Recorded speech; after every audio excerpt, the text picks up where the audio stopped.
Hey guys, it's me, Olivie Blake, and this is me not writing. Actually, this is me working out, because we're going to do a little core work together. You can join me or not, but either way, this is what we're doing today. Okay, so, I've talked about TRX as something that I do before. Gotta make time for the stuff you gotta do, right? Okay, so I'm going to do a plank and start talking to you. You guys, you can do whatever you want, but I'm going to do a plank, which you don't need straps to do. You can just do them.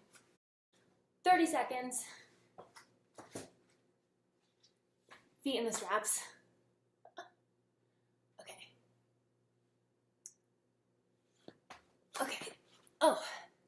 So, let's see. So this week I started watching Atypical, which is a show on Netflix, and it's about a guy that has autism, which, and he, wants to start dating. It's not really specifically about that, but it's definitely a major part of the plot. This is hard to do. It's hard to talk to you while I'm doing this. It's fine. Anyway, major part of the plot.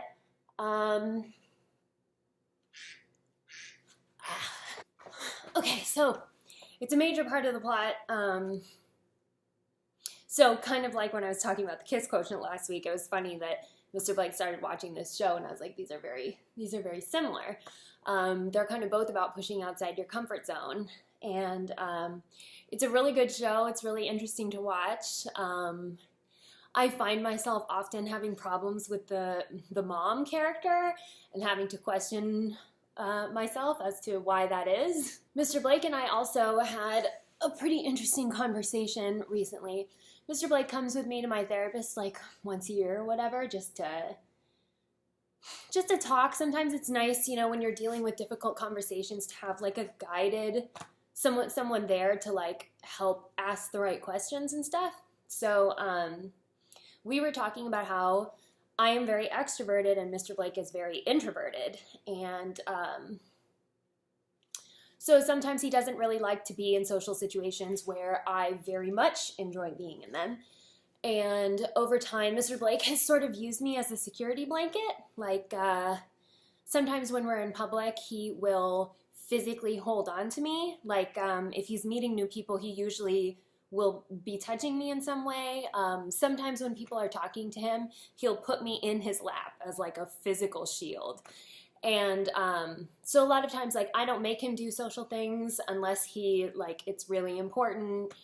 I will often, like, arrange for things to be easier for him. Like, he doesn't like places that are really noisy. He doesn't like to be, he really doesn't like restaurants where you have to read the menu, like, off the wall. He wants it to be, like, he only likes places where, like, the menu is in front of you and you have time to look over stuff, which totally makes sense. I feel like this is a completely understandable anxiety thing. But anyway, I have made a bunch of allowances for him, but I would like him to dance with me at weddings, which he doesn't like to do because he doesn't like to dance.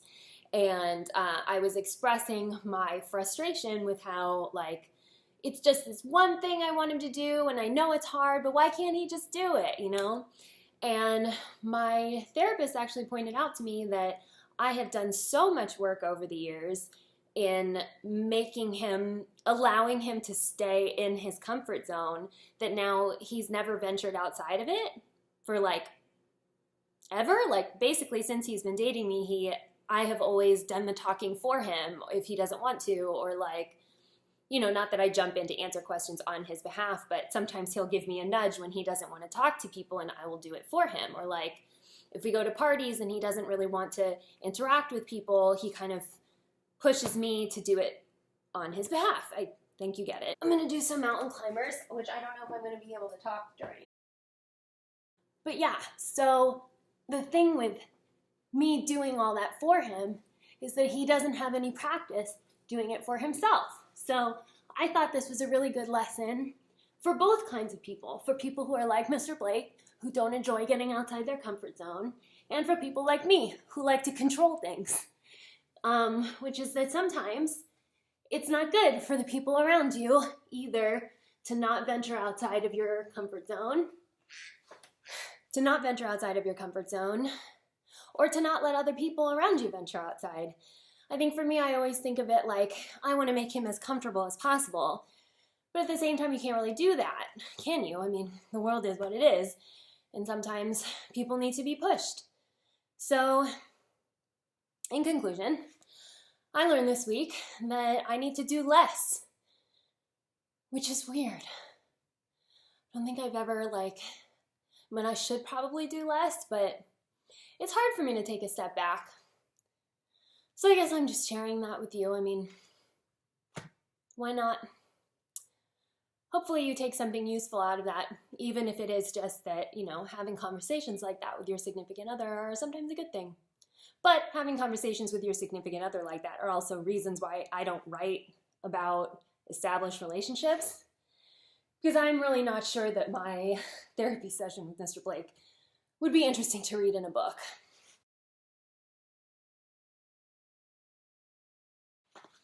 Sun says, I laughed when you said you're in a sorority, because for some reason I can totally see that. Probably because I was, and that's probably why you can see it. What was it like with Rush and stuff? Okay, so the first thing I wanted to do was talk to you about my new book, which I've mentioned briefly that it is a coven masquerading as a sorority. So this is a world where magic is not out in the open, and the witches that go to Bryony College tend to all join this sorority called Tau Kappa Mu. Ta actually is how it should be pronounced, but okay, TKM anyway is the sorority. So just a little background, I was going to read you a little bit of Lovely Tangled Vices, because why not? Of the characters that are going to come up, Prospero, that's not his real name. You'll find out his real name if you read the book and who he really is clairvoyant, but he's not just clairvoyant. He is also again, I don't really want to give it away, but he can read minds. He reads minds quite a bit. He does a lot of mental witchery. So this is a scene where Prospero is meeting one of the other characters, Aurora, who is in TKM, and they are meeting up. So,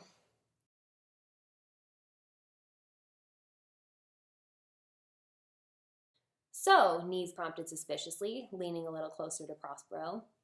Are you in a house? Prospero opened his mouth, tickled by the implausibility buried in the question, but Aurora answered for him. No, he's just visiting, she supplied, giving him a meaningful glance. This one, too, he didn't need to read her mind for clarification. Shut up, it said, clear as day. Yes, Prospero agreed, though I'd love to know more about your little Greek houses. Isn't that whole thing somewhat antiquated? He posed neutrally, conforming to a stereotype of femininity in an effort to form a collective. Typical patriarchal response, Neve remarked, shaking her head, and Lucia nodded in agreement. Who's to say collectivity is antiquated? Lucia answered brusquely, toying with her long dark hair. Sisterhood isn't a stereotype, and why shouldn't like-minded individuals not bond together? I hardly think it's antiquated. Seems more like a function of human nature, which would make it, biological? Innate, at least. And what are your like-minded goals? Prospero asked, careful to keep a buoyancy as he spoke, sensing the wariness from both of the other two girls. No need for the public line either, he added, hearing things like philanthropy and community service, and it would be a real shame if his dick turned out to be small, but God doesn't give with both hands, does he? And turning the dials of their respective consciences, compelling them both to trust him. I'd genuinely like to know. Would you? Aurora interrupted, and Prospero turned to her, surprised by the interruption. This is an exercise, he wanted to inform her. I'm only trying to make a point, and besides, they don't need to like me, they just need to keep talking. Only she seemed fairly curious herself, and he realized she was still sorting out her feelings on him. Maybe that's why he couldn't read her. She hadn't yet made up her mind. Unfortunately, he was once again dismayed to discover that he cared what conclusion she eventually arrived at. I would, he said slowly, and Aurora's brow furrowed, then relaxed. Damn, Neve sighed internally. They're clearly already sleeping together. Well, what do you think, Aurora mused, turning to the other two. I mean, we could tell him the obvious, that we give each other a safe space, a foundation of loyalty. that we help each other academically, contribute to the community philanthropically, stand by each other in times of crisis, or, Lucia cut in loudly, we could just let him think we're in it for the glorious reward of the fuckboys and judgment, all of which stems from our carnal yet undeniable penis envy. So, the reason I wanted to read that particular scene is because one of the number one questions I get about being in a sorority is, why on earth would you be in a sorority? You know, a lot of people say things about how it's like paying for your friends and there's like the built-in exclusivity, and that's definitely true. I mean, there are flaws. The question specifically asked about recruitment, and I will say that recruitment is a pretty judgmental process. It's definitely not the best thing to go through, especially if you're going to a school that has formal recruitment like mine did. Then you have to go and meet everybody in all the houses. And I'll tell you the truth right now, every sorority is putting forth their most charismatic girls. You know, a sorority, at least at the school I went to, can be upwards of like 200 plus people, right? And you'll only meet, I don't know, maybe a dozen or less during rush. And the dozen or so that you're meeting are for sure the ones who know how to talk, the ones who know how to dress, the ones who are conventionally very pretty. The sorority is putting on their prettiest face to convince you that you want to be one of them. So as much as that's not the best thing in the world, it's kind of natural. I mean, recruitment for sororities is just marketing for any other thing you might do. We'll just do another plank. So yeah, so recruitment is kind of a pain. You definitely do want to look like everyone around you. It's one of those terrible situations where it's like you want to be wearing the right clothes, you want to,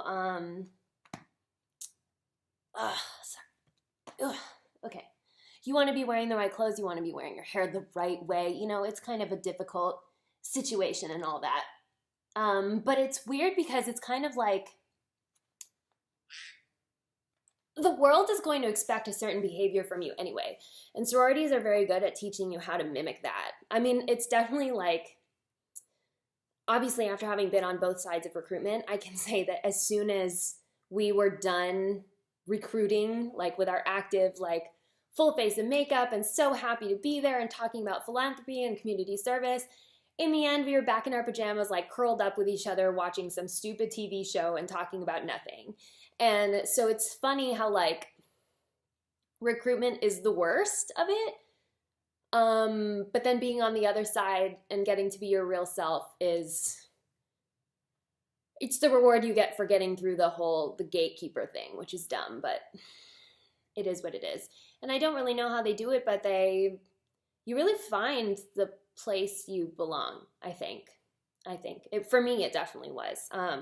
I would say that all the girls in my sorority had a similar sense of humor, and you could tell that from conversation. You could definitely tell why we all ended up in that house. So I've gone off on a little bit of a tangent. What was the question? So the reason I wrote a book about a sorority that is full of witches is that one of the best things about sororities is that other people, like, maybe other people don't value as much as I do, but like, you're kind of in a secret society. Like, the letters, they mean something. The letters are usually an acronym for a Greek phrase, which is very unique, and you don't get to find out what it is until initiation.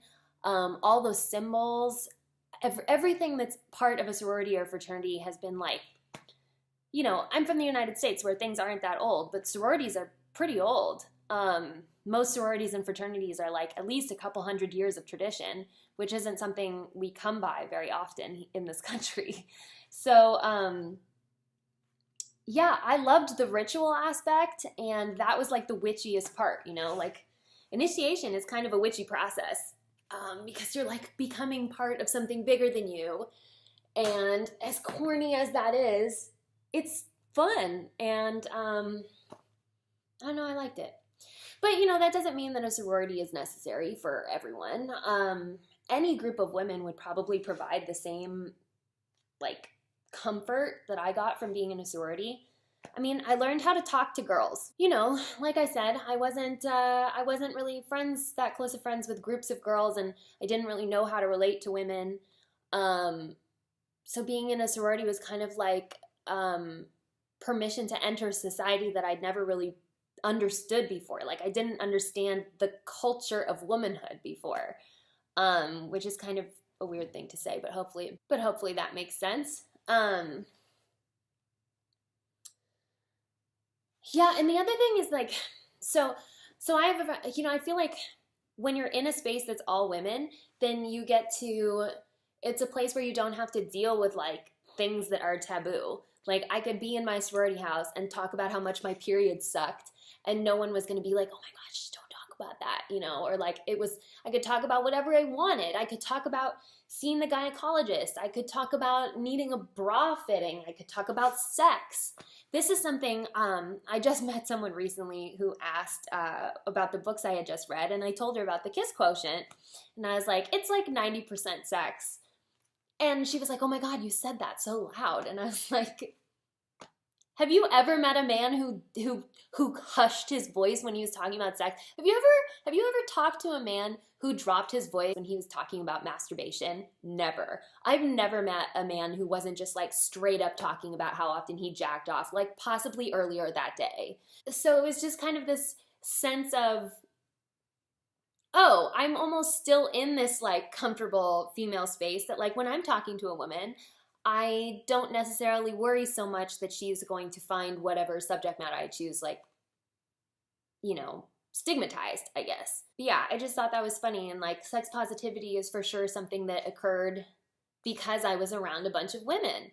It actually, and it's something I feel is so important because of my sorority sisters. I remember I talked to this one girl, one of my good friends. Actually, here, we'll do fishtails. Okay, so I'm just gonna move my feet this way. I don't know if you can see. They're moving. So anyway, so yeah, I was like, I don't think I've had an orgasm, so like, I don't think I'm doing sex right. Or like, I wonder what I would need to do in order to make that happen. And she was like, I don't have orgasms. I've never had one. And I was like, well, what? Like, okay, my computer keeps like freezing. And I was like, what do you mean you've never had one? And I was like, why have sex if you don't finish? What's the point? And she's like,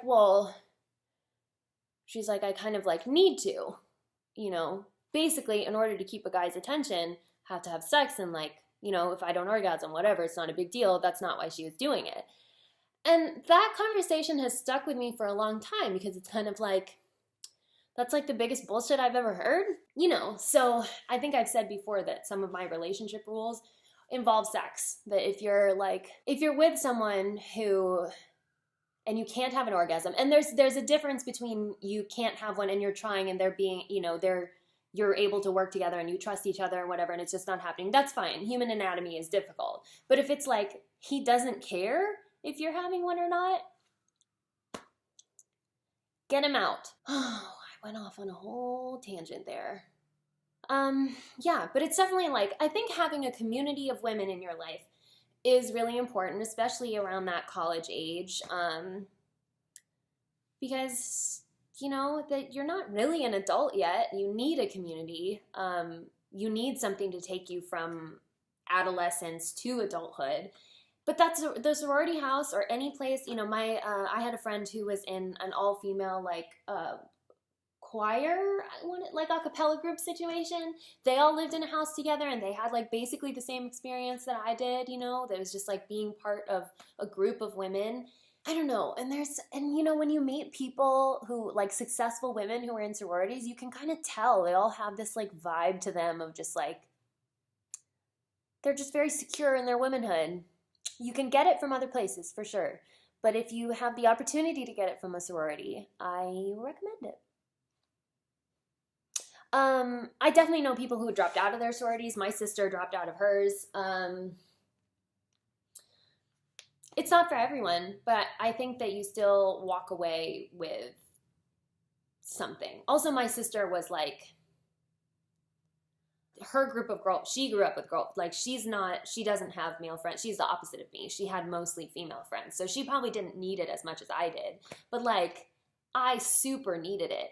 I learned to take care of myself better. I learned a little bit more about sex. I learned about, like I said, how to talk, period. How to talk to people, but specifically how to talk to women. yeah. Okay, I'm gonna do a pike hold. It really didn't work out that much. I'll probably have to do more. Let's see this. Okay.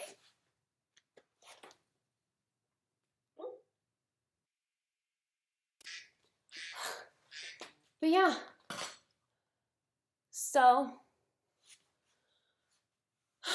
I'm gonna keep working out. Thanks for listening to me talk about sororities and read to you from my book. And yeah, I guess we will hang out next week. Let me know if you have any questions. I'll see you then.